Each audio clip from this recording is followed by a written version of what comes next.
भाई ये क्या हो गया? अरे सर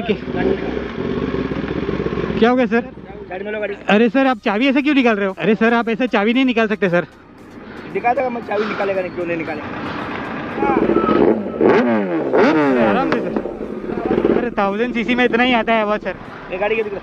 अरे सर गलत है ना सर, आपने ऐसा मेरे को रोक लिया, वो थोड़ी ऐसा रोका जाता है सर। लेकिन ये देखो लाइसेंस है। साइलेंसर का जो फायरिंग है ना, ये फायरिंग अपने को नहीं चलता है सर 1000 सीसी बाइक है इसीलिए आवाज आ रही है। निकाल के मैं जमा करेगा और मैं फाइन भरना पड़ेगा। हो सकता है सर, मेरे को पता है कानून कैसा है, चालान वालान काट के हो सकता है, लेकिन आप सर जबरदस्ती मेरे को कोर्ट भेज रहे हैं सर। तो कोर्ट में जाके तो ठीक है सर, फिर अगर कोर्ट ही जाना है तो मैं कोर्ट से ही जाके छुड़ा के दिखाता हूँ आपको गाड़ी।